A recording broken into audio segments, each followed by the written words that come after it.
This month's Where Did the Road Go is sponsored in part by Allison Cook and Super Inframan. Help us out by becoming a patron at wheredidtheroadgo.com. Transmission start. Welcome to Where Did the Road Go?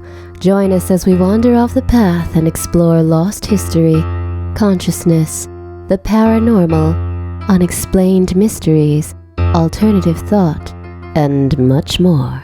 We are present on the web at wheredidtheroadgo.com. Now here is your host, Seriah.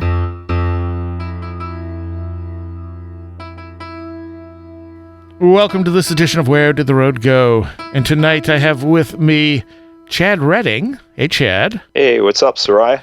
And Timothy Renner, out from the mists. Hello. Glad to be back. It's been like half a year at least. It's because I lost the road. I forgot where it went. You looked behind you, didn't you? I said, where did the road go? Over yonder. And Chad has been doing investigations with you for a while now. Yes. I'm a little wary of investigation because, what are the answers? Explorations. Yeah, exploration and I'm not ashamed to say we do research because we do actual real research and not so much. I'm not talking about the ghost box end of things, but I'm actually talking about historical research where we dig in and we find we can find actual facts right about these places. Which is the thing I loved from you from day one. Yes, and I'm returning to comfortable territory with this book. Is Bigfoot not comfortable territory for you? Bigfoot is fine, but I think I'm probably best at breaking down these legends like this, where I can go to a place and just dig in and get everything I can get out of it. I think that's my best writing. I think, or at least maybe where I'm most comfortable. Okay, all right. So you've sort of released the book? It is out, yeah. Okay. Yeah. Explain to people what this, because it's not just a typical book. No, it just started as like any other kind of Strange Familiars on-site podcast. We were out hiking in Gettysburg one night, and we decided, the battlefield's closed at, 10 p.m., Chad? I think so. Yeah. Yeah, I think it's 10.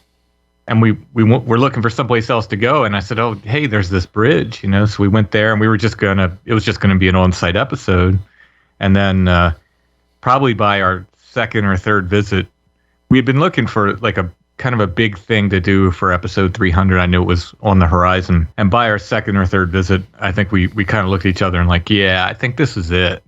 And then, so it was. It started out. It was going to be. Someone had jokingly said that we should do an episode on cassette, and that was the original intention. We were just going to do this analog cassette podcast, and at some point we were like, well, no, I think this is a book, and I'm going to illustrate it. And so it ended up blowing up into this multimedia project where it's technically Strange Familiars episode 300, even though it's out of about 20 episodes ahead of time. But it's also a book and an audio book and a combination with an on-site podcast. So it's not a typical audio book. When you get the audio, for instance, in the book, you'll see me with interviews. I've transcribed them so you can read them. But for the audio, I actually cut in the actual, audio of the interviews, and where we heard weird sounds, I tried to cut the weird sounds in if I could get them off the recordings and stuff. So it's kind of a multimedia podcast project. Yeah, it's kind of brilliant. Well, thank you. Especially for someone like you who's an artist. Yeah, well, I wanted to combine literally everything I like to do. So I'd written 2 songs, but it just wasn't going to happen where we could get them both recorded. So there's one new song. It's the first Black Happy Day song in over 15 years. That's me and my friend Tara Van Flower. She sings for Lycia. She did some backup vocals for Typo Negative. And we did an album called Black Happy Day, like I said, over 15 years ago. And I honestly didn't know if there was ever going to be any more Black Happy Day. And I'd sent her the basic tracks of it just to listen to. And suddenly she sends them back to me with vocals. And I was dancing. I was very, very happy to be able to make music with Tara again. So it's very special for me that the music part of it is New Black Happy Day. Yeah, and it's a cool song. Oh, thank you. Which is called The Witch Cloud. Into the Witch Cloud. Into the Witch Cloud, okay. Yes, yeah. So explain the Witch Cloud to people. Well, so we started going to this area, and there's 2 haunted bridges in Gettysburg. There's actually more than 2, but this deals with 2. One of them is Sachs Covered Bridge, which if you've seen any ghost story show in Gettysburg on TV and documentaries and so forth, they usually do a segment on Sachs Covered Bridge because it's very scenic and it's shows up nice on camera and stuff. It looks good. It's a nice big covered bridge, big long covered bridge, and that's supposed to be haunted. And there was another bridge. It's John Eisenhower Bridge, but locally they call it Suicide Bridge, which is an iron bridge. It was built after the Civil War. Sachs Bridge was built before the Civil War. However, the Sachs Bridge that's there now isn't even in the same place. It's been completely rebuilt from the bridge that was there during the Civil War. And we can get into what that means a little bit later. But in any case, none of the ghost story books, and there's, I think, 10 million ghost story books on Gettysburg at this point. Damn. And counting. None of the ghost story books connected these 2 bridges in any way. And they're right in line with each other. Yeah. You were there, Seriah. Yeah, it was like a 10-minute walk? Yeah, you can walk back and forth between them. And I'm like, well, wait a minute. They're right there. They're right, in line with each other. They're on the same road, technically. The road ends and becomes a walking path, but at one point it would have been the same road. And to me, it was like, wow, why didn't people connect these? And besides that, we started experiencing other things there, and the things people were talking about didn't exactly match up with the ghost stories that were being told. And then there was other phenomena like light phenomena and things that sort of sounded like they could be cryptid phenomena, although not exactly. And I had come across this article from Henry Shoemaker. It was from the Altoona Tribune, March 20th, 1939. Shoemaker was a Pennsylvania folklorist. He collected a ton of folklore throughout Pennsylvania. Excellent folklorist, not such a great linguist. He gets a lot of his German wrong when he talks about Pennsylvania Dutch stuff, but an excellent folklorist. And he was talking about this phenomena in this certain area where all these different kind of hauntings and other things were appearing in the same area. And he said they called it a witch cloud. The locals said that a witch cloud hung over the area. And this is from the article. Where the witch cloud hovers, anything may happen, even a specter elk, a werewolf, or even a bruchlach, as the very old Pennsylvania mountain people call a vampire.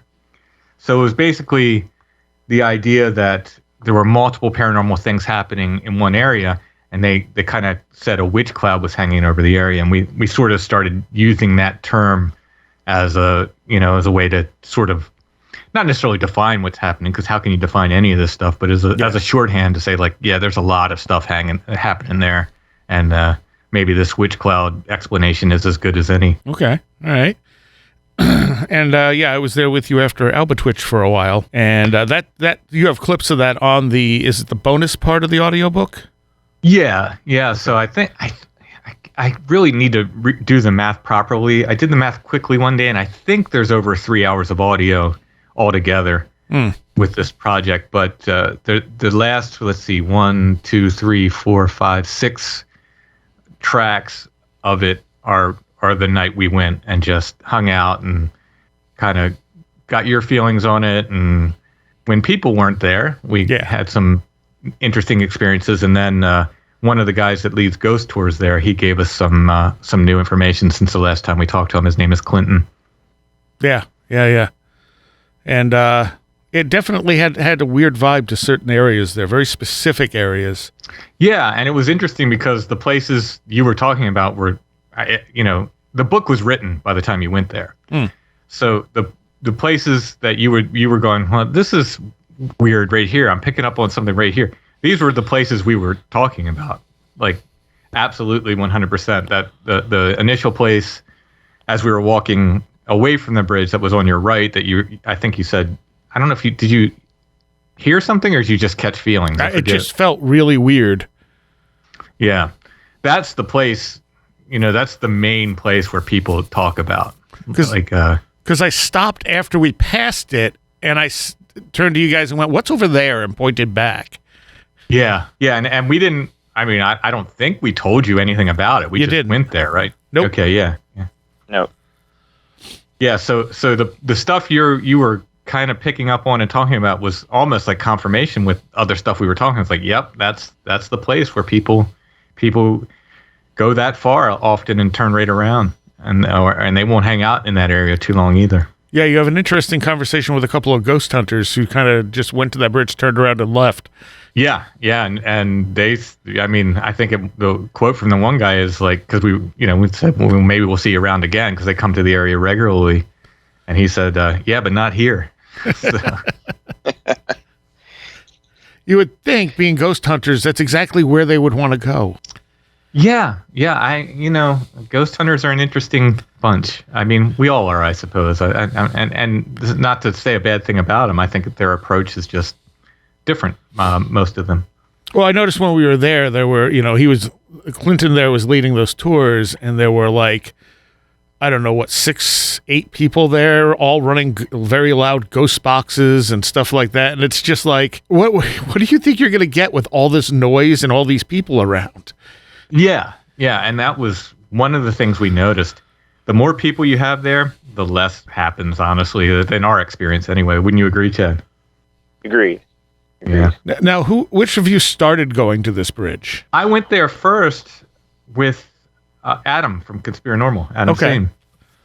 After another Albatwitch day, with the one where you and Adam both came down. Oh, okay. I think right, because he went back down to Gettysburg. That's right. Yeah.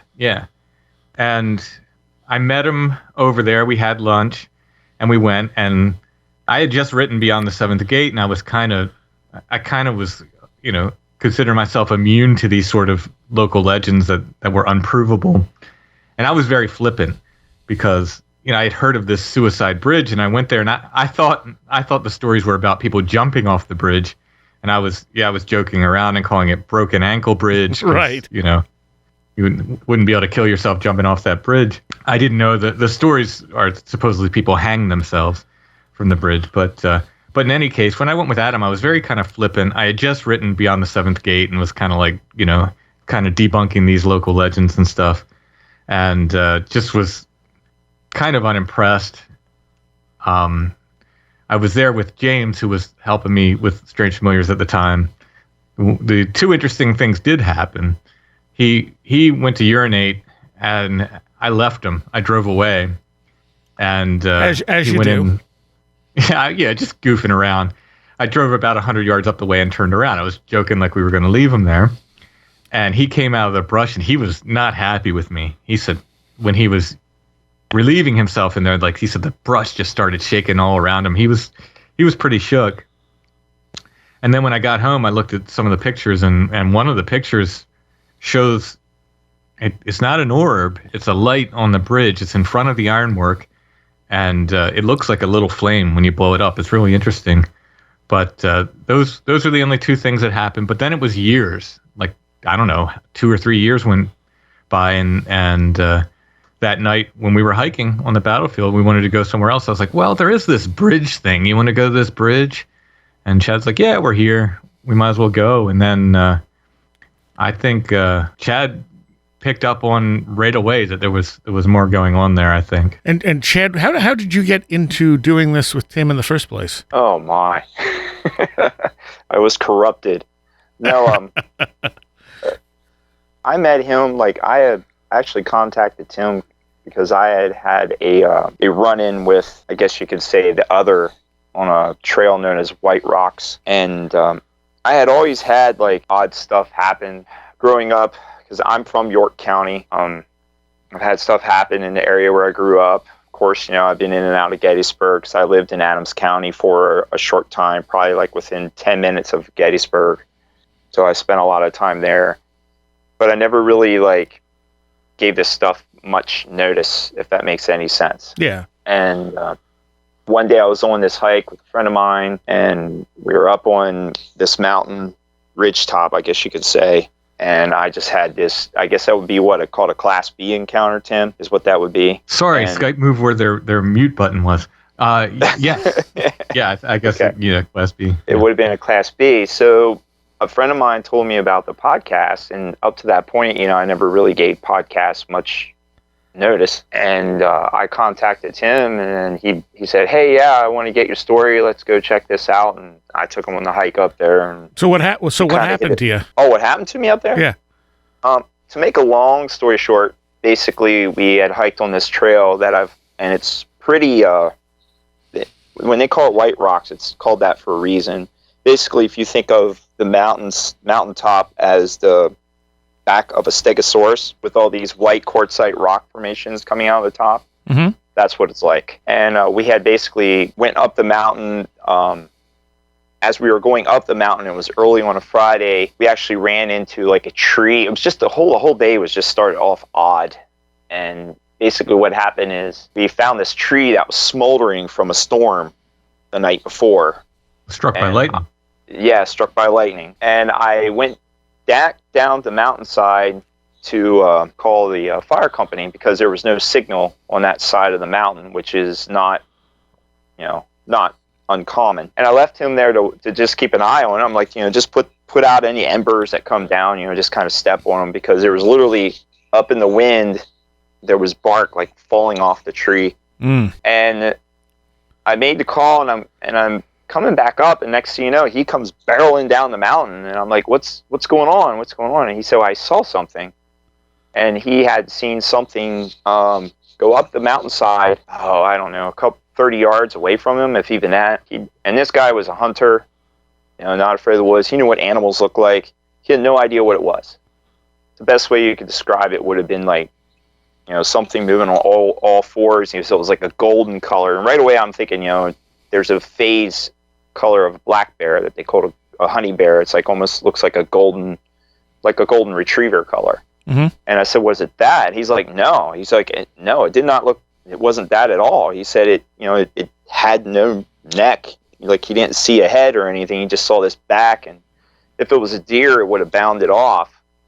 And he just had no idea what this was. So that rattled him.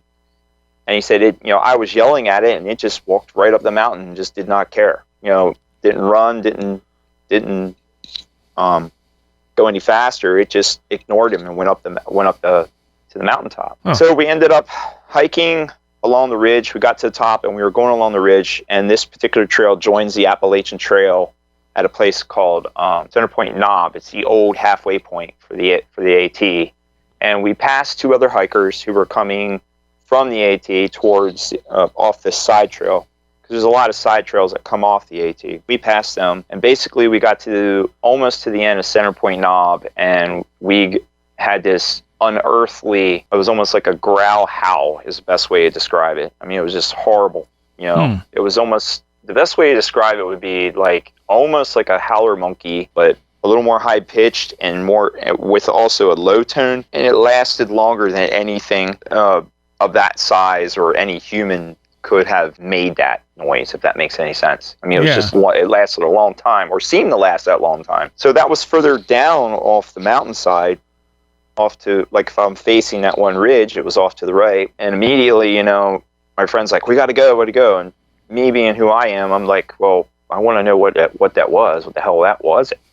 Right. And I took one more step towards it, and then we had the same call come from the peak of the hill in front of us, which I couldn't see the peak, but if you stand on that peak, you could see me. You can see down that whole ridge. Okay. So if there was something physical up there, it could see me. And when I got that second call, it was closer, it was longer, it was more intense. It felt like the woods shook, and I had this feeling like, yeah, if you come one more step, I'm going to mess you up. And that was when I'm like, okay, we're out of here. And we beelined it down the ridge side, and the whole time, like, what was that? I'm trying to figure out what this is. And we worked along the ridge side, and eventually we ran into the other two hikers who were actually above us. They were sitting on a rock formation above us, they were like 3 feet above our heads. So they were probably like 10 feet up in the air. And or more. And I said to them, I said, hey, and they're like, hey, did you guys hear that? And then one guy, because my friend just beeline right past him. He didn't, he was done. He had enough that day. After seeing whatever he saw and these 2 calls, he was done. So he beelined past him. And as I'm coming towards these guys, and I'm like, hey, did you guys hear that? And one guy goes, yeah, I heard it. And one guy jokingly said, yeah, and one guy goes, yeah, I think it was Bigfoot. And then one guy goes, is that you? I said, no, I don't know what the hell that was, but it wasn't me. I said, and I'm not going to stay around to find out. And then they decided to come with us. So it rattled them too, even though they were joking. Right. And eventually they went with us down the mountain, and we drove them back to as we're going down, we're talking to them. And I drove them back to where they had their car parked at a little town called Boiling Springs. And it's probably about 7 miles down the AT from where we were hiking. And I said to the one guy, I said, why did you come with us? I said, what made you not want to just turn around and go back the way you came, back to your car? Because that's what you're planning on doing. He goes, the look on your face and the seriousness that you had when you said you don't know what it is, he goes, that made us decide to go with you. Because we knew it wasn't something that we should be messing with, is what they had told me. So that kind of confirmed it. So there was like 4 people that saw it. I shouldn't say saw this, but heard it. Yeah. So, I took Tim up there. We've hiked that twice now, Tim? I think, because we did a winter solstice hike and had some weirdness happen up on the same ridge at midnight at winter solstice. Literally midnight at winter solstice. It was 13 degrees or something. Yeah, it was very cold. Yeah, and you don't get off of this mountain fast, especially if you have MS. And we're up there, and sure enough, we look off to the side, and there's red lights. I'm not going to say they were eye shine, but they were an eyes width apart. They looked like 2 big fist-sized lights. And then some other lights. There was some weird lights we could tell were on the AT, and we're like, who is out on the Appalachian Trail tonight, like just hanging out and partying or whatever they would have been doing. It was down in the valley. Yeah. And then at some point, we're looking at him, and Chad looks behind and says, okay, we need to get moving. I'm like, what are you talking about? He's like, just go, I'll tell you later. I'm like, okay. He's like, go as fast and as safely as you can go. I was like, all right, I trust you. I started moving, and we got, 3/4 of the way down, and Chad's like, those red lights had moved from the woods up to the peak basically on the AT where he thought that thing had screamed at him before. And he's like, yeah, I didn't like that. It seemed like that. And then, didn't you say they followed us a little ways too? Yeah, it seemed to follow us a little ways too. And it wasn't like from us flashing our headlights back. So I was just like, let's just go. Well, you even said you felt like it was time to leave too. Like it wasn't for us. Yeah, is what you had said. So, and then on the way back, and just on the way back out, as me and Tim are heading out, we ran into his foe, which was kind of funny. Oh, the raccoon. The raccoon. Yeah, the raccoon. As long as it wasn't the same raccoon. No, I no. That raccoon.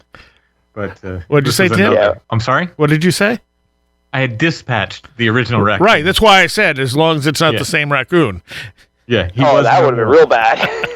It was his brother seeking revenge. No. Zombie raccoon.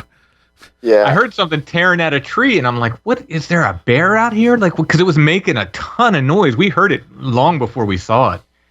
And we popped up on it. It was a raccoon just tearing. It must have been going after grubs or something, but it was just tearing the heck out of this tree. Well, he slid down the tree is what he was doing, and then I yelled at him. I said, "Get out of here!" And then he went off the ridge, and then he just kept staring up at us with his little beady eyes. So, yeah, but that's not abnormal raccoon behavior, at least. No, that's normal. Yeah, and to see him at night is, it's pretty. It's not as troublesome as seeing them during the day. Right. So, I mentioned to you there was something in the book I thought was absolutely brilliant, and you say that the other is something you experience, not explain. Yeah. I mean, I would love it if at some point we could get some kind of explanations, but at this point, I'm not thinking that's going to happen, quite honestly. And I think I think it's part of the human experience. I think some people don't want it, and that's fine. Like if you're not interested in it and you don't want it, then maybe it's not for you. But I think for those of us that are interested in it, I think it's part of the human experience. Quite honestly, I think, exactly what it's for, I don't know. Maybe just to tell us there's more out there than we think and we know, and our normal senses can tell us on the day to day.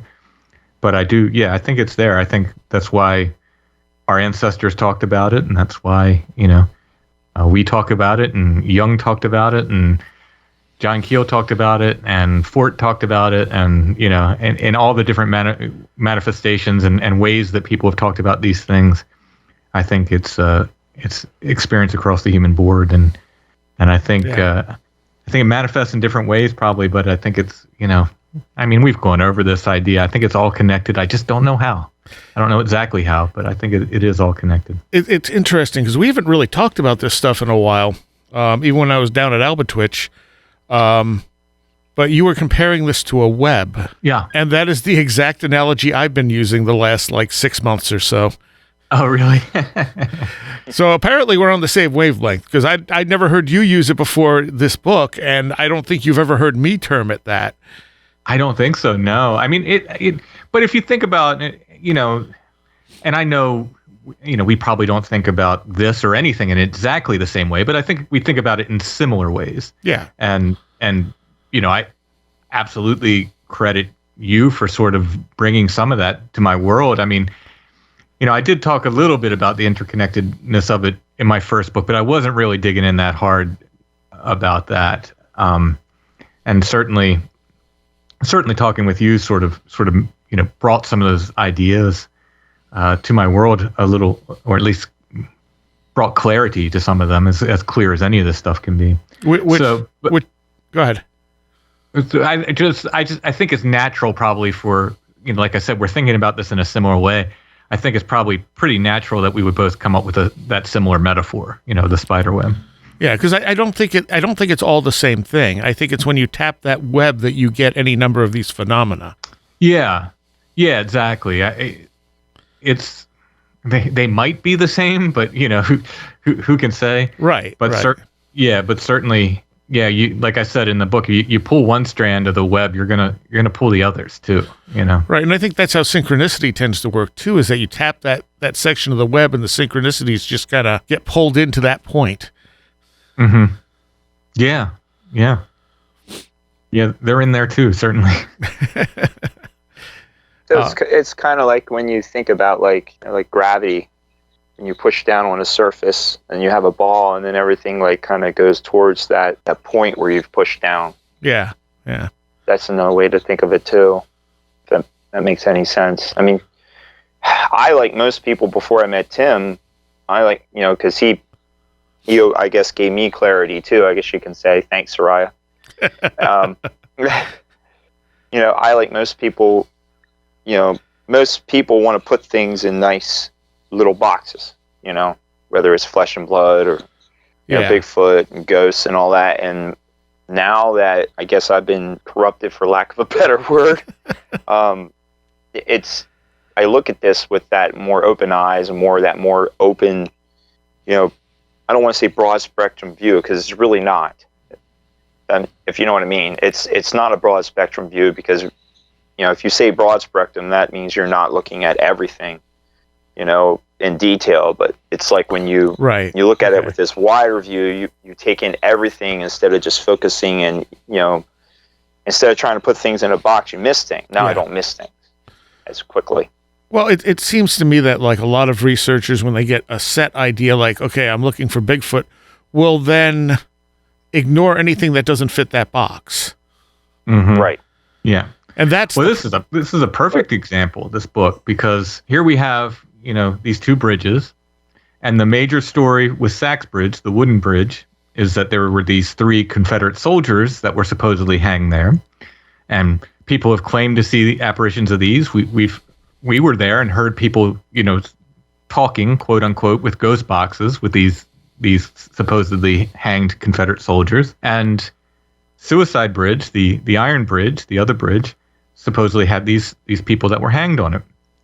And the problem is, when you ask people, you ask the locals, well, what happened here? Oh, people hang themselves, person or people. It depends who you ask. You get different stories. No one can give you a date. No one can give you a name. I believe Clinton gave us the first name of some guy. Yeah.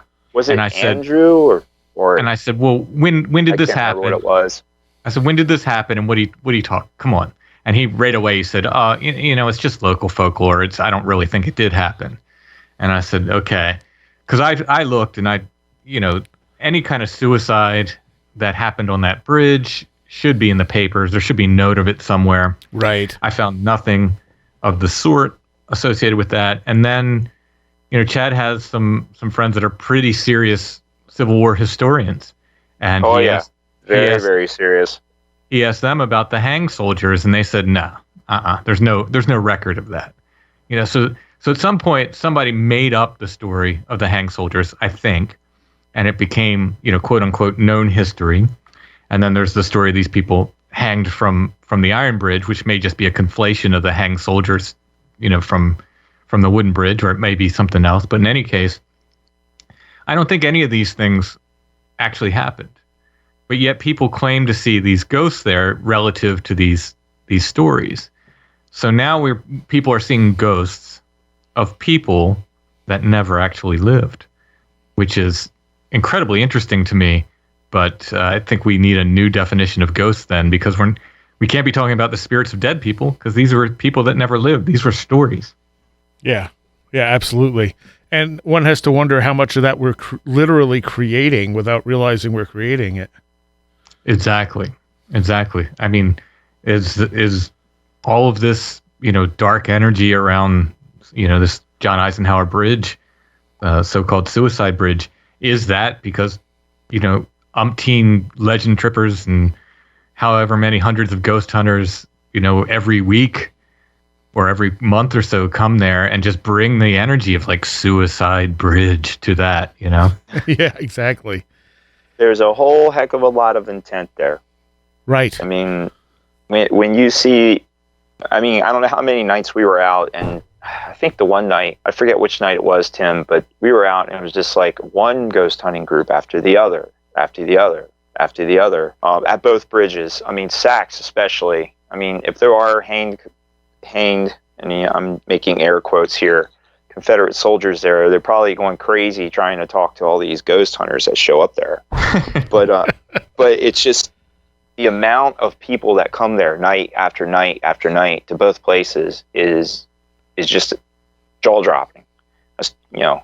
Especially during the summer months. It's just especially Sachs Bridge. It just starts from sundown and it goes all the way to sun up. It never stops. And then, what was it? 3 a.m? We saw a group come in at one time, Tim, to the Iron Bridge. Yeah. The Eisenhower. Yeah.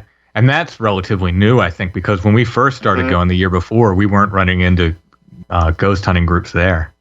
No. Not the official tours, that come there now. Yeah. Now you said the other bridge had also been moved. Yeah. Mm-hmm. And did you go into that in the book? Because I know you told me the story, but I didn't remember hearing it in the book. I don't think I mentioned that it had been moved. I think I came upon that information after writing that chapter. Okay. And just didn't, go back and put it in there. But indeed, it's been moved, I think, like 50 or 100 yards in one direction or the other. I think probably east from where it was originally. And this is the covered bridge.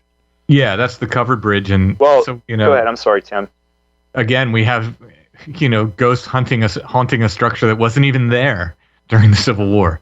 Yeah. And the Iron Bridge itself has been moved too, because there was a short time where it was actually taken off its embankments by flooding, and it was actually in storage for a short period of time, for a couple years, until they actually put it back up. So that one has technically been moved also and put back up. Does the Iron Bridge go back as far as the Civil War?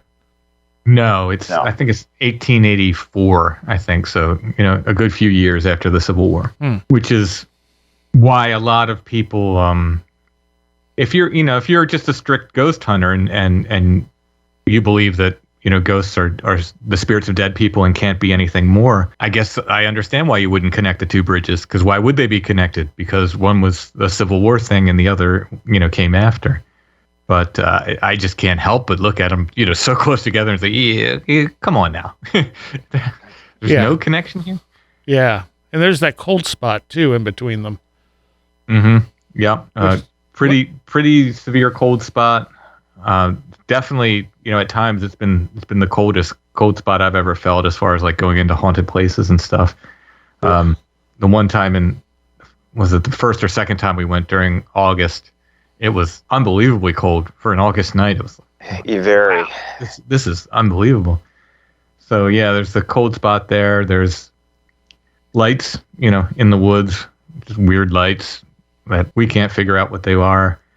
The one that one red light that Chad saw that night, we just got very lucky that couple we interviewed on the first night was there again the second night randomly, and Chad had seen a light off to the side of the woods. When we got to the bridge, they had seen the same light just from there, from the bridge. We were coming towards the bridge. So that was really, really interesting confirmation, because I didn't end up seeing that one. Chad saw that one. I didn't see it. I know I saw flecks of light when I was there with you. Yeah. And, I don't know how much you picked up on it, but we had about a half an hour to ourselves on the bridge between ghost hunting groups. Yeah. And it seemed like things were building when there were no people there. And then all of a sudden people came and it was like, it's just done. Pretty much immediately. Yeah. Like all those cars started rolling up and the lights that we were seeing kind of flicker on the end of the bridge just disappeared. Yeah. Yep. And Chad had a pretty neat theory about that. Chad? Oh, I'm sorry. I didn't know you wanted me to go into that. Yeah. So we made one observation we saw, and we did mention this earlier, and it seems like a lot of people that come to the bridge don't stay there very long, okay? And the people when I say that, it's usually small groups of people, like maybe 3 or 4 people. If it's a large group, they stay there for a while. If it's a small group of maybe 1 to 4 people, I think 10, 15 minutes tops, Tim, is that's how what we long were they noticing. stay. Yeah, most of the time they did not spend much time there at all. Yep. And it seemed to be when we were on the Red Rock side of the bridge. That's a road that goes. That's one of the roads where the bridge, if it was still a throughway for cars, it would come to a T there, and you can pull and actually park right by the bridge on that side. If you're on the Red Rock road side, it doesn't seem to be as bad, I guess you can say. There are still some phenomenon down the road and so on and around the bridge, but it doesn't seem to be as bad. But it seems like when you go onto the other side is when you have more of the phenomenon, and you just kind of feel like I don't know, creepy, and is one way to say it, or however you feel the cold spot and all that. The cold spot's on that side. Yeah. And it seems to be then when you go back over, it's like all of a sudden the phenomenon kicks up. Like the one time we actually walked back over on the Red Rock side, and we started hearing bangs and all kinds of weird noises, and I think that was when we actually heard the baby cry, I think, or something like that. Was at that time? The baby cry was one of the nights when we first got there, before I even had the recorder. But anyway. Okay. All right. Sorry about that. Yeah. But it seems to be the more people that are there, it's like whatever's over there, especially like the night when we really felt cold. The cold we felt wasn't like the cold of a cold night, or the cold of going into a room, like into a cold room. When you hear a ghost hunter walks through and they notice a temperature difference, it really wasn't like a temperature difference. It's almost like you were having the heat drawn from you. Okay. Is that the best way to describe it? I mean, that was your theory. I don't know if that actually would happen, but it's as good a theory as any. It's the best way to describe it. I'm not saying that's what it was, but it almost felt like a lack of heat, like you were having the warmth drawn out of your body. And it seems like the more people, it seems like I said to him, I almost felt like there's something here. When I say something, I don't know what it is. I'm just giving it a Generic term to describe it. it was almost like it was something there that was like kind of feeding off of us, in a certain way, whether it was, I don't know how, I don't know if it's physically or energy or whatever you want to call it, but the less people were there, the stronger that feeling, because it's only drawing off of 2 people. The more people are there, it has more to draw off of. Therefore, it doesn't need to be as active because people are there. They're there. And if you think of it, I'm not saying it's like an animal or something, but I'm just going to use that as the best way to describe it. So if you had a hungry animal and it had 2 people to draw off of, it would be more aggressive, more wanting to keep them there. Where if it had a whole group, it could just draw a little off without being as noticed. That's the best way I can kind of. Or a bank of batteries instead of 2 batteries. Yes.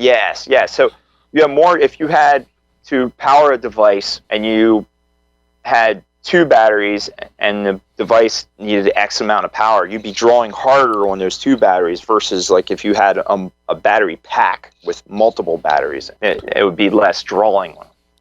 Now this place also made you sick a couple of times. Yeah, not just me. I think it affected Tim also. Yeah, but way less than you. You were definitely way more sensitive to that aspect than I was. It hit him pretty hard. Yeah. Like, I think it was it the first night or the second night I was there? I was literally like retching and vomiting and near the bridge. Yeah, I didn't include that on the audio. I saved people from that experience. Thank you. But I literally had to sit down and I was retching and I pretty much vomited. And the next day I just felt tired and drained and just I had a headache, and I just didn't feel good. No energy, is the best way to describe it, which is unusual for me. I slept almost all day the following day, and that's not normally me neither. I had no drive to do anything. Just wasn't myself. Felt really, really off. So, and I think that happened a couple times, but. The one night was, especially the night when I think of that August night was when I was really just retching and just like the one time we were in that one spot and I was like, I need to sit down. And I sat down and Tim sat down. He's like, no, we need to get up. We need to walk through this.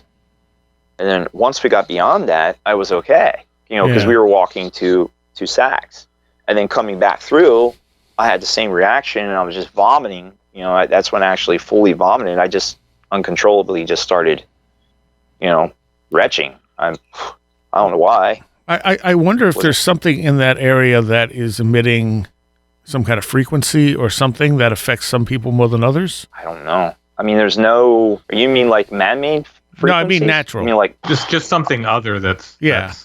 I don't know. I mean. Yeah, the ghost guy Clinton, he mentioned that. Sometimes he brings people in. This isn't really. I mean, it will be known now because we're talking about it everywhere. Yeah. But this is more of like a local spot, so it's not like people come from out of town and go like, I want to go to Suicide Bridge. It's someplace you kind of have to know. And he would bring his ghost tours there. So these people are, they're there because of Civil War stuff, and he's bringing them to this Iron Bridge that's built after the Civil War. And he said he would. To his doubtful people that came with him, he'd send them to that part of the trail, that dark part just off the bridge where the cold spot is. He said, go there. He said, and see how long you can stay.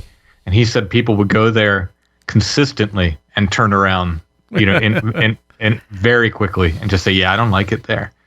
So, whatever that is, he confirmed that. And again, I asked him, when you were with the Seriah, I said, what about this place versus other places in Gettysburg? And I think he said, I won't come here at 2 a.m. by myself. Yeah. He said, this is one of the most active places as far as he's concerned. So, yeah, we're gonna.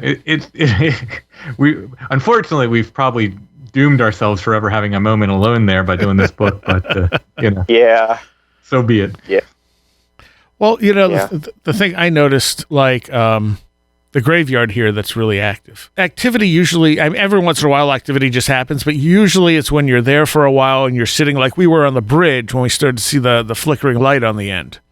Mm-hmm. You know, it takes a little bit of time of just sitting there calmly before activity picks up. And like when we went, when Rojan came out and we went to the graveyard, he's like live streaming from the graveyard and being kind of loud, and it's just like, and nothing was happening. Right. And I'm like, you're completely discouraged. You're doing the opposite of what normally brings this stuff out. Mm-hmm. Yeah, and that's absolutely been our experience, and not just at the bridges, pretty much everywhere. Yeah. You need to be at a space, and I don't know if we're becoming one with the space, but you're sort of acclimating to the space. Submerge yourself. Yeah, and then things will happen after a bit. Yeah, you can't just like pop into a place and like, yay, let's Site 7 too. You can't just bop in there and just like, oh, there's the lights. You got to be there for a while. Right. And then sometimes there's a weird plane. Yeah, exactly. That still strikes me as just so strange because it was such a clear plane noise and it lasted for so long. It lasted a very long time. Yeah. And you didn't even hear it at first, which made it that much stranger to me. Yeah. That was a weird one. I'm so disappointed that we didn't get that light phenomenon while you were there, but who knows? No, it did something other than what we were looking for. Yeah, exactly. I took some folks from another podcast there over the summer, and I was, vehemently sort of like, we're not going to see anything because there's leaves on the trees, and we're just not going to see it. I'm sorry, but we'll go, because I'd taken them to a couple other places. And it was just like strike out, and I could tell they were like, "Okay, Mr. Haunted Tourist guy." I was like, "Well, we'll try this last place, but please don't expect anything." Luckily I was there with John, who had experienced stuff before, so he could kind of vouch for me and be like, "No, there's really stuff happens here." But we were there, and after a while, we just sat there for a while, and after a while, even with the leaves on the trees, we started seeing lights, and I said, "Wow." What's really going to blow your mind is after we flip our lights on, you'll see how close they were. Right. It's really hard to tell. And then at the end of the night, I'm like, all right, turn your headlamps on. And they're like, oh my goodness. They were, you think they're like 50 yards away and they're right on top of you. Yeah.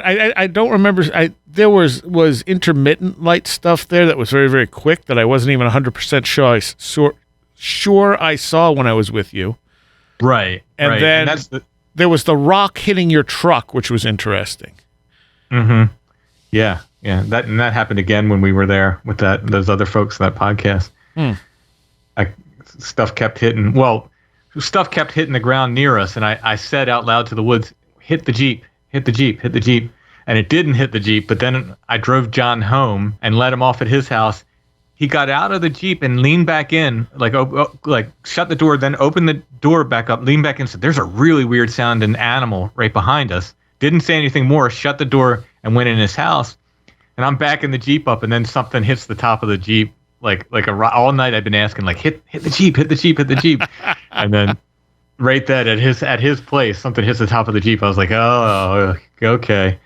All right. So, yeah. Site 7, it continues to be the gift that keeps on giving. But hopefully one time you can come down and we can actually see the lights there, because they are something. Yeah, I hope so.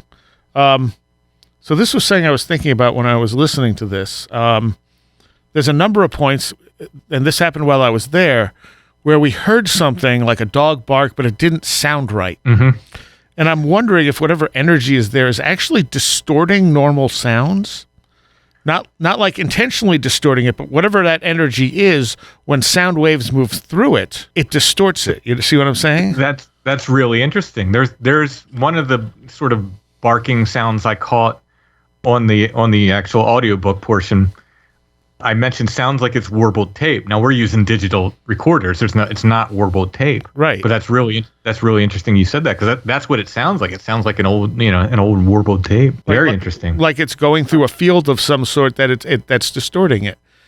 Yeah. So it may have really originated with a dog, but by the time we hear it, we're going, what the hell was that? Yeah. No, that's a really interesting idea. So here's an idea. Do you think the same field could also magnify certain sounds? Probably, yeah. Make like smaller sounds that aren't as loud, nor naturally louder. It very well could. I don't see why not. What I found interesting that when I was there, you guys were describing the knock, which you play the knock you got on tape, which wasn't particularly loud, but you said it shook the bridge. Mm-hmm. Oh yeah. And then I stomped on the bridge, and that sounds loud. And I'm like, okay, why does the let's call it the paranormal sound not record the same way a normal sound does? Yeah, I don't know. But the other thing, there's a few knocks that I actually, there was so many knocks that we caught on tape that after a while I'm like, well, how many knocks do I put in this? You know what I mean? Right. Oh yeah. Yeah. After a while, you just need 15 minutes of just knock sounds that out of context don't really mean anything.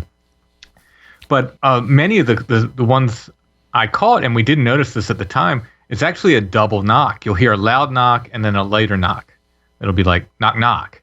The first one's louder and the second one's softer, or vice versa. And I started noticing that when I started pulling them off the recording. I'm like, wow, that's like a louder, a double knock. Yeah. So and that's something we didn't hear while we were there, but when listening back, I heard it. The loud knock that we said we could feel under our feet.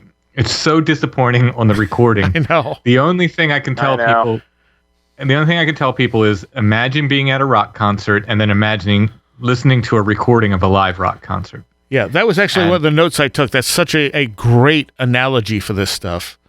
That's the only way I can put it, because there was another time we were in Michaud and I had something break a tree. It scared the heck out of me.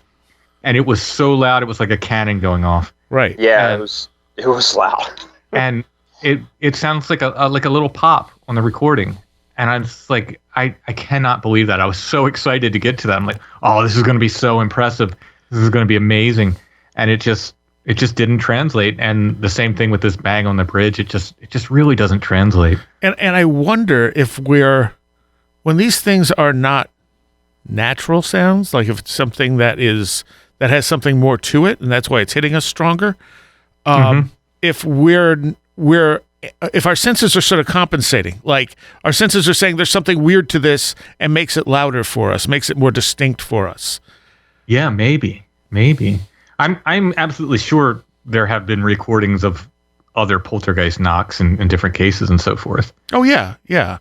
But it just seems it happens a lot. And it also happens with pictures where someone will get a picture of something and they're like, that's not what it looked like. Oh yeah. Oh, absolutely. Yep.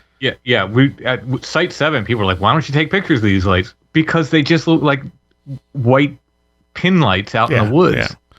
They don't look like what they look like to the naked eye. I don't know what to tell you. We can sit there and look on the phone screen and take a picture and it'll come up this little blip of white light while we're looking at something red that's moving around, or whatever the case may be.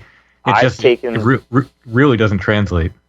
I've taken pictures of lights at Site 7. I took pictures of the lights down in the ridge off of White Rocks. I also took pictures of the lights at the bridge.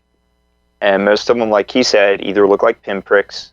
If I've seen yellow, because I saw yellow off of White Rocks, and they actually looked yellow, they looked more like little flames, like little flame balls.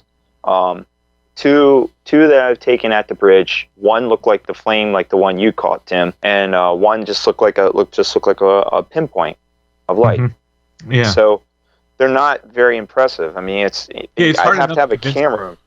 Yeah, it's hard enough to convince people of this stuff, and then if you're going to produce, photographic evidence, and it's just a black field with a, tiny white dot on it. Just not. It's not going to get you anywhere with people. And sometimes that can be just the way the camera operates, but there are people who see something very large, like basically a UFO, and they take a picture and they're like, yeah, that's not what it looked like, Mm-hmm. Yeah. And so I wonder how much our senses are picking up extra data, compensating that into audio or visual data, and we're just not realizing it. Yeah, it could be. It absolutely could be, because definitely that night when that heavy knock happened was the most active night we had there ever. Yes. And we would have definitely been in that sort of like heightened state, like definitely waiting for something to pop off, That loud knock, though, that was below our feet, it wasn't just audio, though, because we could actually feel the vibration. Oh, yeah. Yeah, I mean, absolutely. I felt the impact below my feet. So it was more than just just a audio though. I mean, but could that be changed too? Could like your like touch and sensing of vibrations, which is still touch. Could that be augmented too? I don't know. Yeah, it's hard to say. Yeah, I don't know. I mean, I'm basically just speculating because like these things are occurring to me. Like why did my stomp on the bridge sound loud, but the one that was even louder that you recorded sounded just like a punk, Yeah. Yeah. Yeah. And your analogy of a rock concert, that is a fantastic analogy because when you're at a rock concert, you have the energy of the crowd. It's there's more stuff being interchanged that we're interacting with, even if we don't realize it, than just hearing it, or even hearing and seeing it. Right. Yeah. The vibration from the monitors and the speakers. Right. I've been at concerts where like it's so loud, like my jacket was moving. Oh yeah, from the volume. Yeah, you can have a recording of the best concert you ever went to, and it's never going to be the same as when you were there recording it. And part of that is the energy of the place. I mean, if you have a really energetic crowd, a band that really interacts with you, you're feeling that interaction whether you realize it or not. Oh, absolutely. And the experience is a huge part of it. They've talked about people, who go to Italy and they have the best wine. They're on vacation. They have the best wine they've ever tasted. So they buy a crate of it and they send it home. They get home and they're like, they invite friends over, like, you have to have this wine. It's the best wine you've ever tasted. And their friends are like, and they're like, because there's not the experience that goes around with it, Yeah. Well, and our senses are not, they're not segregated. Right. No. Yeah. No, they're all interconnected. Like, taste involves smell. Yeah. And so sometimes I think sometimes our expectations also amplify things. Sure. Oh, absolutely. Yeah. Yeah. I mean, I experience that in a small way. Like whenever I go camping or I'm out in the woods and I make food, over the fire, or even if I just boil water and I make a dehydrated meal, most of the time we're always like, oh wow, everything just tastes so much better out here. So I think the experience is a big part of it. Yeah. As you say. So what is the ghost box you're using, Tim? I don't know the actual model. No, but what does it do? Like when we were on the bridge and those ghost hunters showed up, they had when I did filmed this ghost hunt for someone, they were using those same type of things. They were calling them portal boxes. Yeah, a lot of people. So they take basically reverb pedals, like reverb guitar pedals, and they'll put new housing on them, and like draw a skull on it and put like Ghost Machine or something, and they're running their ghost boxes through these reverb and echo pedals and stuff, and then through a speaker, and it makes everything sound, if you crank the gain up on a guitar and leave it on the floor and stomp on the floor, you'll hear that through the pickup. Yeah. Yep. It's the same idea. It's they're picking everything up with those, and everything sounds spookier if you put a ton of reverb and echo on it. Yeah, absolutely. And I think it's part of the experience, and so that's kind of what they do, and that's not. We have a very simple ghost box that's essentially a modified radio, and it'll run through the frequencies, and at a certain pace you can speed it up or slow it down.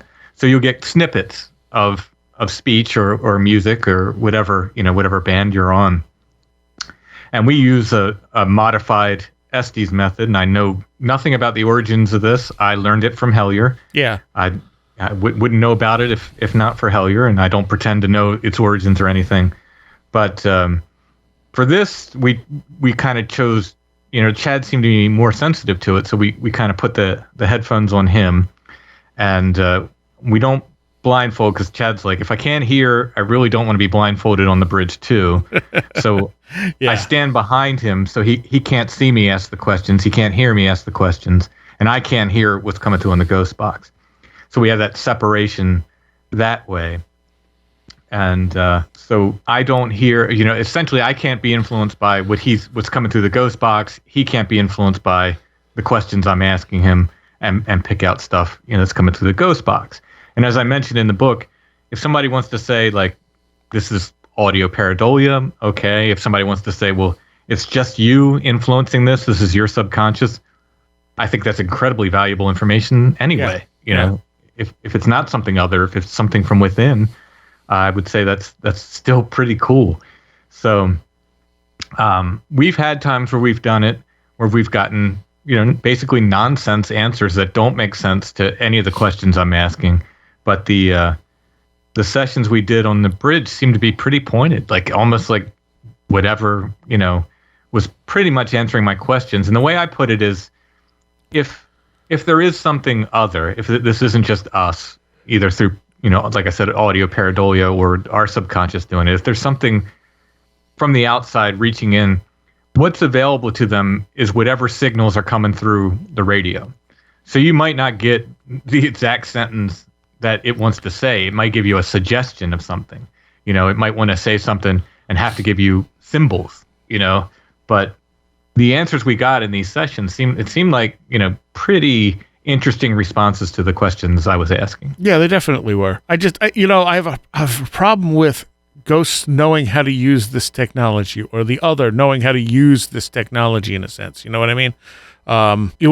When I was filming that ghost hunt and they were saying, come, I forget what box it was, one of the boxes, and they were calling it by whatever its name is, and they're like, come touch the whatever box. And I'm like, okay, you think you're talking to a dead person from the 1800s, and you're using this technology's name to tell it, how does that work?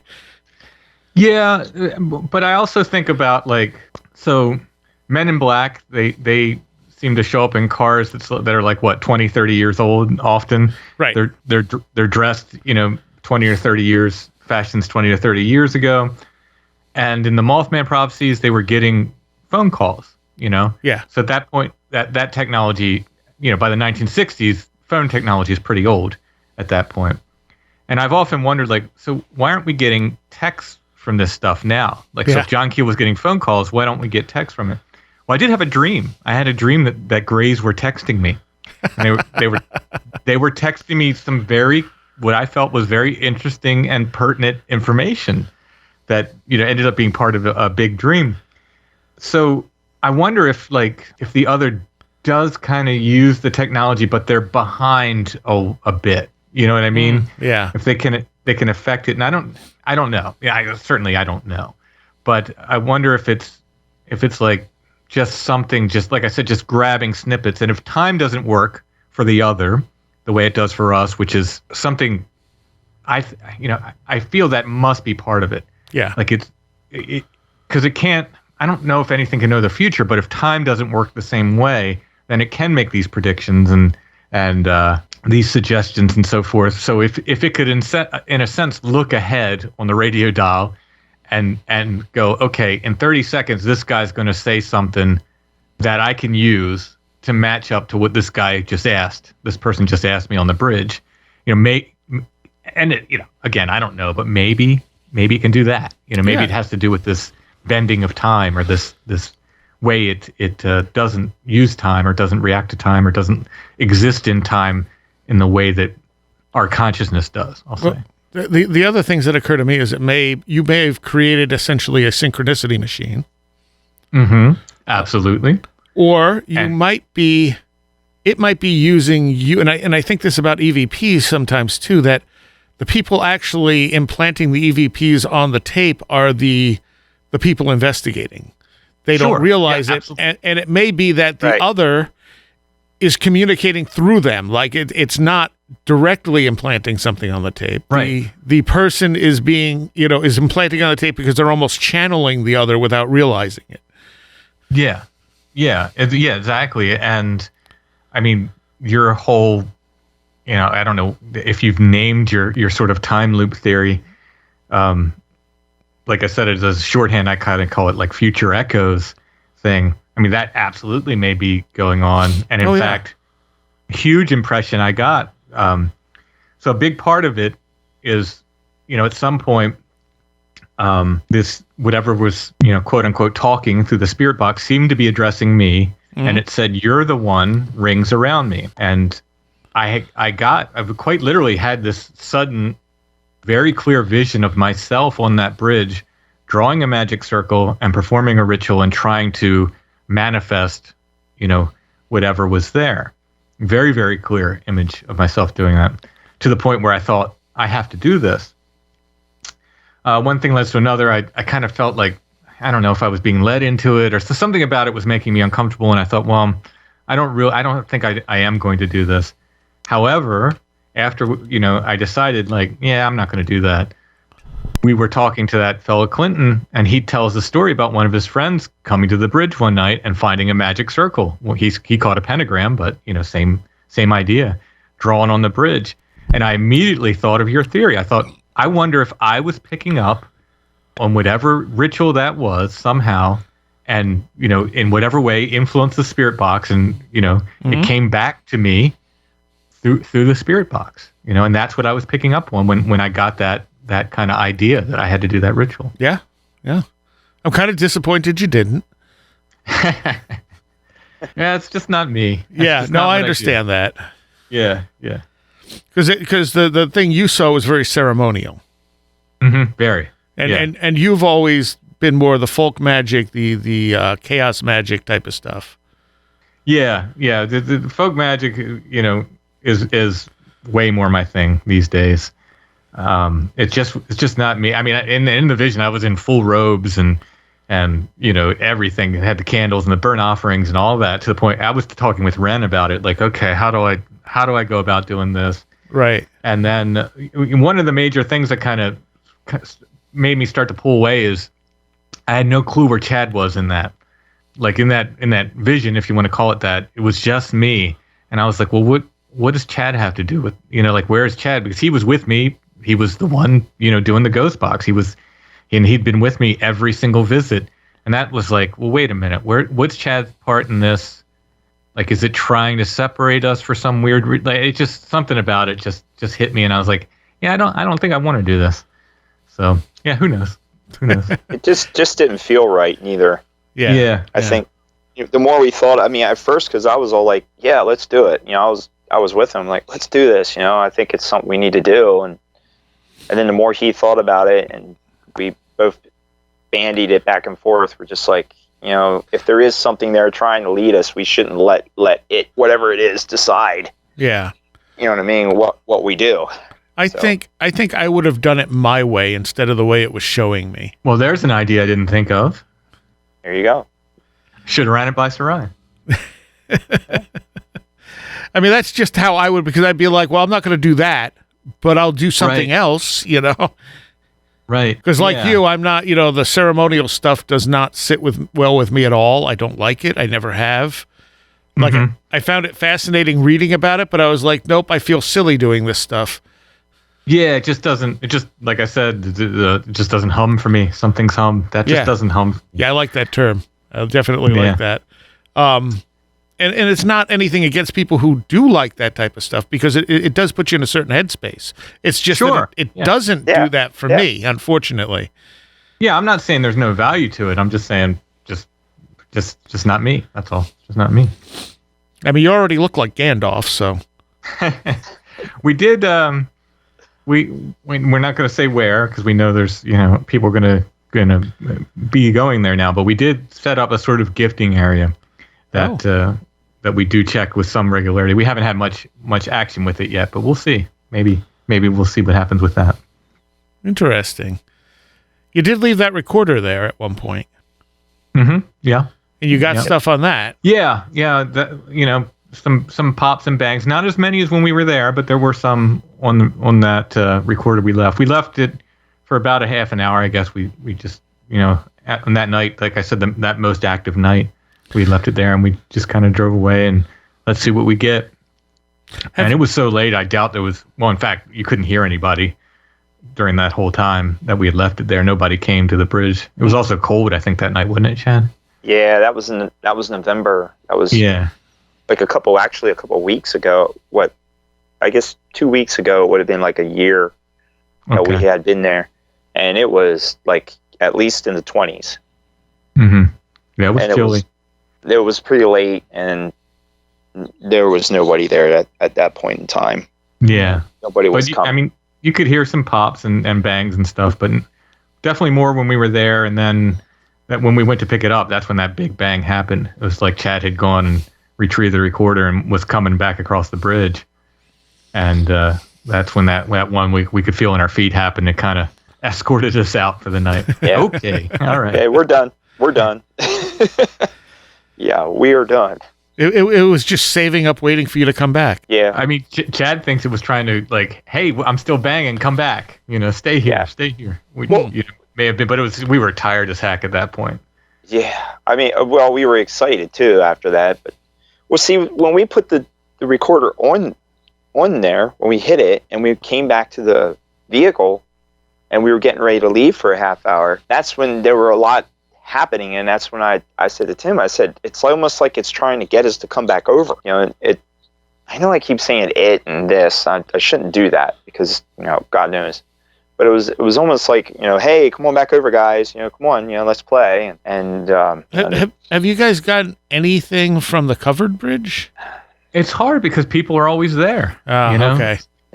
Yeah. So we went to the covered bridge and we were going to do some recording, and there's so many people there all the time that we ended up going in the woods beside it, and didn't really have much, but had an interesting experience with an owl, and then went back to the Iron Bridge after that. And that's when that couple that we interviewed told us about, oh yeah, every time people hear the owls here, that's when things get bad afterwards. Yeah, that's interesting. Mm-hmm. Yeah. It's to the point now. I think the one time we were going back to the car, to the vehicle, and we heard an owl hoot, and we actually well, wait a minute, we got to turn around and stay here. Mm-hmm. Yeah. And it's like that common, and sure enough, we stayed there a little, 10 minutes after the owl hooted, and we started having more phenomenon happen. Yeah, well, not only did the couple tell us that, Clinton, the ghost guy, told us that, and he didn't know that couple. These are two separate people that told us that, and so it's an interesting thing. Called Mike Cleland, and and the question becomes, right. The question becomes: is it just a normal owl that's responding to something changing in the environment, or is there something that's not a normal owl making that sound? Right. And we've heard a few different kind of owls there too, I think. So yeah, I don't know. And, people started pointing out on our Strange Familiars on-site episodes, they kept pointing out like, hey, just before you guys said, you saw something, or just before you recorded that anomalous sound, whatever it was, did you hear that owl go off when you're recording? And of course, I've talked to Mike. I've read the messengers. I know that owls are a thing with the paranormal, but I wasn't really super paying attention to that. But ever since then, we definitely notice when we hear owls, and they're around. Now, are they around because we're in Pennsylvania and we're in the woods a lot? I mean, maybe. Right. They seem to be around when this stuff goes off. So it's entirely possible that they're sensitive to this stuff and they're responding to something that's about to happen. Mm-hmm. Yeah, sure. A buildup of energy, who knows? I mean, they're just, they're picking up on stuff that we don't pick up on. Mm-hmm. Yeah, and it seems to be, there's a lot of wisdom in folklore, and how many pictures going back to, between Athena and the owls, and how many pictures of wizards have you seen with, in old storybooks with owls and so forth. Seems like they're kind of woven into this stuff, So at the end of this thing, you're talking about whether you're done with this spot. I mean, in a way, talking about it is going to make it harder to research it. Mm-hmm. Yeah. Yeah. And I kind of thought well, maybe we are, but then I realized I never thought I'd get 2 books out of Toad Road. And, once I publish the one, then, more stories come and people tell us more stuff. And yeah. I'm sure that will happen with this as well, especially if I can break the nut that is the rather closed Gettysburg ghost community and get this book actually into Gettysburg, which is my hope. Oh, really? Is it difficult to do that? Yeah. There are some gatekeepers there. Huh. Well, they're not going to like the your ghost book. hunting mafia. Your book's not like ghost hunting, though. It's fine. Yeah, well, yeah, I've tried to get my other books in Gettysburg, and they would sell there. I mean, they sell in York. If they sell in York, they're going to sell in Gettysburg. But yeah, they don't. They won't. So far, the doors have been closed to me. So we'll see if I can make it happen with this one. So they're kind of trying to keep a very specific appearance up of the area. I think more than that, they all have their own books, and they want to make sure those are the ones that are selling. Gotcha. Yeah. Huh. Why do you think Gettysburg is such a strange place? I mean, like this area, do you think this is because a battle was here? Or do you think that there's just something in the environment? Well, supposedly there was an Indian battle there. At some point, somebody named it the Battle of the Crows. I think this is, again, one of these names that someone assigned to it, and just was like, oh, we just give it a name. So I don't know how they would have known that it was called that. But if you go back into old newspapers from Gettysburg in the 1800s, they talk about finding a large quantity of axe heads and arrowheads and spearheads and even some human remains in this one area that they call the Indian Fields, or they called it the Indian Fields there. And, so long before the Civil War, and probably long before Europeans ever got here, there was this huge battle there. Huh. So you have this question is like, okay, well, why were these two major battles fought there? Is there something about the area that's drawing this stuff in? Right. Or is it just happens to be a strategically, beneficial area, whether you're, Native American before the Europeans get here, or whether you're the Union and the Confederacy fighting in the Civil War. I don't know. My gut feeling is there was something there that's been enhanced by all the tragedy of the Civil War, and everything that went down there. Again, we're having all that emotion and all that tragedy and all that, horrible stuff, and creeks literally running red with blood and so forth. That has been added to whatever may have been there before. And there definitely is power in blood too. Mm-hmm. Yeah. So. I mean, I'm pretty sure the whole country is soaked in it to some degree, but yeah, Gettysburg seems to be a particularly blood-soaked area. Yes, yeah, and it was a very, very vicious and very active battle over the course of those 3 days. It was brutal. It was an absolutely brutal battle. And now you have all these ghost hunters putting this intent in there. Mm-hmm. So just building onto what is already there. Yeah, yep. And how does charging people for ghost tours, which I'm not saying that's a bad thing. I think it's a perfectly fine thing to do, but does that do something as well where you have as I call it, a ghost economy there now? Yeah. A big part of the tourist economy is ghost based there. So how does that figure into it? Interesting. All right. Where can people get this stuff? So right now you can get it as a book and an audio download at the Stone Breath Bandcamp page. It's stonebreath.bandcamp.com. And it's you can get a hardcover book. It comes with a patch and a sticker, and the download of the audio. Like I said, I think it's over 3 hours of audio if I've done my math right, but I'm not super confident I did my math right there. But it's quite a bit of audio. And you can get it either as the book with the download, or you can just get the download if you want. So eventually, I will put the book on Amazon, and you can just buy the book by itself. But for now, we're just doing the. We want it to be a multimedia project, so we want people to get the book and the download if that's the ideal way to experience it. We think, and you can get that at stonebreath.bandcamp.com. Okay, cool. I haven't actually seen the book. You sent me the download. This is illustrated and everything. Fully illustrated. I think I'm getting it's illuminated letters for each section. I'm learning how to design books better each time, so I think I'm getting better at it. So I'm really happy with the way it looks, and so super excited about the book. And I will get you a book. I'm actually sold out of the physical books. I have more on the way. That's fine. As soon as those come, I'll drop you a book. And I was just saying that because I don't actually know what it looks like. Yeah, it's definitely, I try to do plenty of illustrations. It's not a super long book. It's under 90 pages, but I have a hand-drawn map in it, like I like the Lord of the Rings with the hand-drawn maps. So you get nice. a hand-drawn map of the area, and then, like I said, illustrations and photographs of the bridges and so forth. So it's people seem happy. The people that have gotten it, I've sent out, over 100 copies so far, and everybody seems to be super happy with it. So cool. Any idea what's next? As far as books or what? Well, any of it. Books is you never know. Hopefully the Flannel Man book will be next, but it'll be a little while before that comes. I might have something else. We'll see. I'm working on a fiction thing too, so We'll see. What happens with that. It's definitely it's definitely like my wheelhouse kind of fiction. It's very Tim. Nice. So we'll see with that what develops with that. It's nice because I don't have to do a ton of research. I can just kind of write. Yes. Yeah. And people, of course, can find you also at strangefamiliars.com. Yep. And all my contact information is there. I'm kind of changing the way I'm doing booking guests because before I was scheduling people like 3 months out.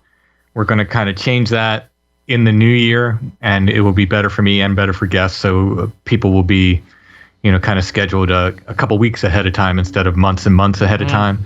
So if you have stories for us, you can find me at strangefamiliars.com. And Chad, do you have a website, Chad? No, I do not. Okay. I have a small little Etsy shop I run. Yeah.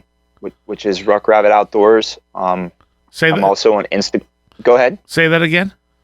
It's Ruck Rabbit Outdoors. Okay, Ruck Rabbit. Yep, Ruck Rabbit. That's an interesting story how that came about. But we can explore that another time. and then I'm on Instagram also at Ruck Rabbit Outdoors, and I also have a small YouTube channel also of the same name. And some of the places that we've been to, like Pandemonium, and some, I'm trying to think of where else. Pandemonium and some other spots that we've been to, there's actually videos so people can actually see where we've had some of these experiences. I haven't done anything on the bridge yet. I probably should. I go there enough. Just so people who can't, that are further afield can actually see what it looks like other than just in pictures. So, that's kind of interconnected with Strange Familiars in that you can actually, there's like short little videos that you can actually see, where we've had our done our research and where we've had our experiences and so on and so forth. And then the Instagram channel, the Instagram account also, which just is kind of just a general thing of the whole woodsman's life that I live. So, or paranormal woodsman as Tim has now coined it. So, but yeah. All right. Well, thank you both. This show would not be possible without the help of our Patreons. And a special thanks to those of you pledging $10 or more: Allison Cook, Super Inframan, Andrew Nichols, Matthew Sproul, the 100th Monkey Project, a blue second generation MR2 drifting around a Japanese mountain, Christine, Patricia Gayaquinta, Alex Whitcomb, American Rambler, Andrew Maines, Barbara Fisher, Beverly Williamson, Big Boy Limina, Charles Davis, Charles in Florida, Land of the Crazy and Communicable, Christopher Ernst, Craig Cisternos, Craig Parmenter, Crystal Ann Compton, David Moore, Denise Sarek, Diane B., Diona Bidwell, Dominic O'Malley, Duffy Dowder, Edu Camahort, MTK, Eric Citron, Eric Todd, J. Otto Bullitt, Joanna Rojas, John W. Bracken, Carla Mahoney, Kevin Schreck, Kristen L., Linz Jackson K., Luke Osborne, Mark Brady, Matt in Delaware, Patricia W., Paul Jeffries, Ray Benedetto, Riker and Stark, Roger Gonzalez, Sam Sharon, Sedgder, Stone Wilderness, Taylor Bell, Thunderboy, Tyler H. Glimstead, Vincent Trewell, Walker, Will Gebhard, Will Powell, Ren Collier, Martina Saint, and Stephen D. Thank you all so very, very much. All right, there's a Patreon extra segment to this conversation where we just continue and There are some old AMA questions from patrons that I throw to Tim, because I've been waiting to do that for a while now. Also, if you have any stories, any personal paranormal experiences or unexplained stuff going on, you can email them to stories@wheredidtheroadgo.com. A lot of people have been asking for a listener stories episode, and so there will be one soon. If you want to contribute to that with your own experiences, drop me an email. See you next time. You have been listening to Where Did the Road Go? This show is made possible in part from our Patreons, and we thank you and everyone listening for helping us continue this exploration of the strange. You can always find everything Where Did the Road Go related at www.wheredidtheroadgo.com. And thank you so much for your support.